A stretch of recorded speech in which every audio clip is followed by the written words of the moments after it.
Terungkap kondisi dua siswa SMKN 4 Semarang, Jawa Tengah, yang selamat usai ditembak Bribka R.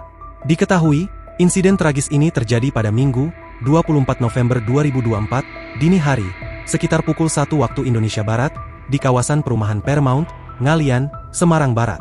Akibat kejadian itu, pelajar lain bernama Gama Rizkinata Oktavandi alias GRO, 16, meninggal dunia. Pelajar berprestasi tersebut dituduh tawuran hingga ditembak polisi. Wakil Kepala SMKN 4 Semarang Bidang Kesiswaan, Agus Riswantini mengatakan kondisi dua siswa yang selamat berinisial S masih di rumah sakit, sementara A mengalami trauma. Benar, tapi kejadiannya seperti apa tidak tahu. Saya ke rumah duka belum dapat info. Ada 3 siswa, 1 meninggal dunia, 2 selamat. Inisial S masih di rumah sakit, dan satunya A di rumah, belum bisa dikunjungi, masih trauma, ungkapnya, dikutip dari Kompas.com, Selasa, 26 November 2024. Ia menyebut GRO dan 2 temannya dikenal sebagai siswa berprestasi.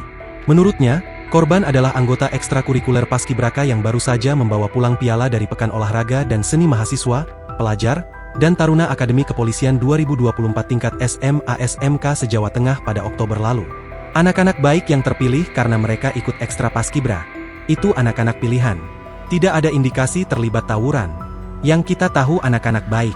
Tidak ada catatan kenakalan, kata dia. GRO sendiri diketahui juga merupakan pelajar yang tinggal bersama neneknya di Semarang setelah sang ibu meninggal beberapa tahun lalu. Sementara ayahnya menetap di Kabupaten Sragen. Keluarga GRO menerima kabar duka tersebut dari Polrestabes Semarang saat mereka bersiap mengikuti kegiatan pengajian pada Minggu, 24 November 2024, pukul 12.30 waktu Indonesia Barat. Kerabat GRO, Umi mengungkapkan bahwa mereka diminta untuk menjemput jasad korban di RSUP Karyadi Semarang. Ia mengonfirmasi bahwa GRO meninggal akibat luka tembakan, namun belum mengetahui pelaku penembakan serta kronologinya. Betul karena luka tembak. Tahu-tahu meninggal, saya bingung sendiri. Dari Polrestabes beritanya, kurang jelas itu kronologinya, tolong dibantu. Ini masih berduka, ujar Umi melalui sambungan telepon, Senin, 25 November 2024. Dari keluarga belum tahu pastinya seperti apa. Jasad dibawa ke rumah oleh keluarga, kita jemput dari Rumah Sakit Karyadi, sambungnya. Download Tribun X sekarang, menghadirkan lokal menjadi Indonesia.